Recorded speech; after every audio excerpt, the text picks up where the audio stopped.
thank you, Marta, for joining us. This is the second time we're lucky enough to be speaking to Marta. We spoke with her originally for the W Series back in, I think it was 2022. Yeah. If I'm correct, which earlier. is great. Yeah, you guys can cross. We can pause. You're good. You're getting left in the dust. Ciao. Thank you, Marta, so much for joining us. This is the second time that we're connecting after the W Series in 2022 in the Miami Grand Prix. Yeah. So we're lucky enough to be talking to you again, so thank you for joining us. For those of you who didn't watch the first interview, can you just give a little bit of an overview of your journey, how you found racing, and how you got to be where you are today? Yeah, basically I started racing when I was 9 years old, and I always liked motorsport. My dad used to do it as a hobby. Like he was going on like motorbikes and stuff. And yeah, I've been racing since I was 10 until 16 in karting, doing like fourth in the European Championship twice, winning Trofeo della Industria and some others. And I jumped into single seaters in 2017 and with Alpine, with Renault. And yeah, that was my first year in F4. And then I did 3 years with the W Series. And yeah, this is my basically 2023, basically maybe my fourth year in single seaters, and just racing here in F1 Academy with Prema. Yeah. So, with all of your experience going from karting to single seaters and spending the last 4 years in single seaters, how have past series led you to F1 Academy? So, what was that like when you were leaving the W Series and you got the call from F1 Academy? What has there been any maybe skill sets that have translated over? Or just what was that experience like switching over? Yeah, basically when W Series started, it was like 3 years doing that. But yeah, then last year, in the end of last year, the F1 Academy opportunity came. Like obviously F1 was gonna do a championship, which is F1 Academy. At first, I didn't even expect to race because I thought I was a bit old for the championship, because I thought it was like younger, maybe like 17, 18. But yeah, they contacted me, like Prema contacted me. And of course, I was like, okay, I have this opportunity. Like, I want to win. I want to be able to show like what I can do. And yeah, that's when I signed with Prema after that. And it's actually been a nice journey. I think it's gone pretty well this year. And we're just here in the last race in Austin to close the championship quite good. Yeah. When we're talking about the driver development pipeline, so how women specifically are going from karting to further series and further roles, is there kind of a clear path for that for women, or do you find that it's just a lot of individual drive of, I need to find a seat, I need to find sponsorship, it doesn't really matter what car I'm in, or like, what does that path typically look like for women who are trying to get into racing? Yeah, I think, for example, when I started racing, there was not really nothing like in terms of helping women to get into motorsports, or like how do you get it, how do you get into. So it was more just individually, like going to a racetrack and then maybe watching a go-kart competition, go-kart, and then just trying it and then starting racing. But I think right now it's changed a lot. I have to say it's changed a lot to a better. Better. Obviously now with the F1 Academy also we have Discover Your Drive, which is a program that they have in karting.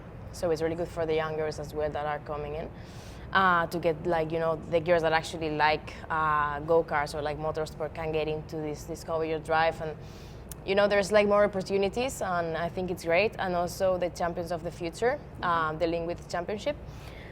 This is also amazing because then there's like more help, more support for women. So I think it's changed a lot during these past years, and I think this is what we need in order to be more women in motorsport. So you just named a few programs, especially for younger girls trying to get into karting and further down the line. How do you think this new F1 Academy is contributing to this ladder of growth for women? I mean, I think it's contributing a lot. I think obviously there's the Championship F1 Academy. I think it's more like trying to prepare girls for higher categories like F3, F2, and then be able to, at some point to get to F1. I think like also the target that F1 Academy has is don't, like for example, if someone wins the championship, like F1 Academy, like I can win the championship, try to help them, try to help us as well to progress to other categories. Somehow, and then also to bring young girls to single seaters, to motorsport, to karting with what we said, like discover your drive. So I think this is like what F1 Academy wants and what we actually like. Me as a driver, as a racing, as a girl, I also would like to get like more women into motorsport, because I think the problem is before there was not really visibility about this, and now there's more and more, and F1 Academy is doing like the job for the visibility. That's amazing. So something that you mentioned was, of course, F1 Academy giving the opportunities for girls to get, or women even, to get more track time, more experience, and get themselves ready for those future series.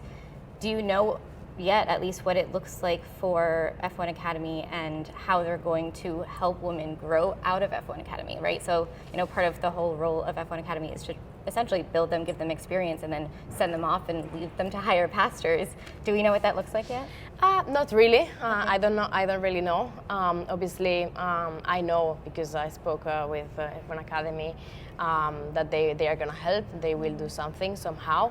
They will help. They will support. But I don't really know yet what's going to be or like what's going to happen. Right. Of course, because it's still so new. On a personal note, coming from Spain, where racing is obviously massively embedded in the culture, do you feel that gives you a competitive edge? Advantage? Well, I don't know. I don't think so. Well, maybe I don't think so. Yeah. But yeah, it's true that actually in Spain there's a lot of passion for motorsport. We know, like in motorcycles, there's a lot of riders in motorcycles, and in motorsport as well. In cars, there's a lot of people. I have to say also there's a lot of Spanish like little girls that you can see. But yeah, I think probably the passion in Spain, or like the part I live also like in Valencia and stuff, made it easier to get into the motorsport, than if I would live somewhere in another country where maybe it's not that seen. Because at the end of the day in Spain it was seen. Like everyone was seen on TV, like Open TV, also motorcycles, and like maybe yeah. Yeah. Being from Valencia, what was it like being back there racing? Well, actually, that's when I started racing, like when I was 10 years old. I was racing the Valencian Community Championship in karting, so it was obviously less level, of course. But yeah, it was interesting because it was like my beginnings, so it was also cool. We also have another driver from Valencia, which is Nerea, the other F1 Academy driver from Spain. So yeah, I think in Valencia there's like people who likes motorsport, as we said, and yeah, it was cool. It was fun. I was just a kid by then. Yeah. Last question. What would you like to see in the future of driver development pipeline, future of future of F1 Academy? What would you like to see in the future of motorsports and helping women get that track time and get that experience that they're missing? I think what I'm seeing now, like what I'm already seeing with F1 Academy is going in the right way. I think they're giving opportunities to young girls, or like girls like me that want to race, with this championship, with junior teams from F2 and F3, and everything that we talked about. But yeah, I think maybe it's even like possible to do more stuff.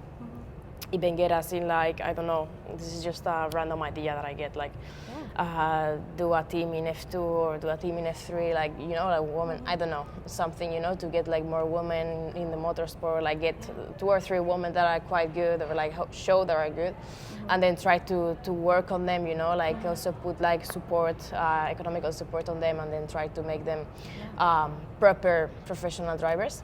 I don't know, there's a lot of things to do, I think. F1 Academy right now is doing the job, and it's just like putting things on the table and then see if we can make them work.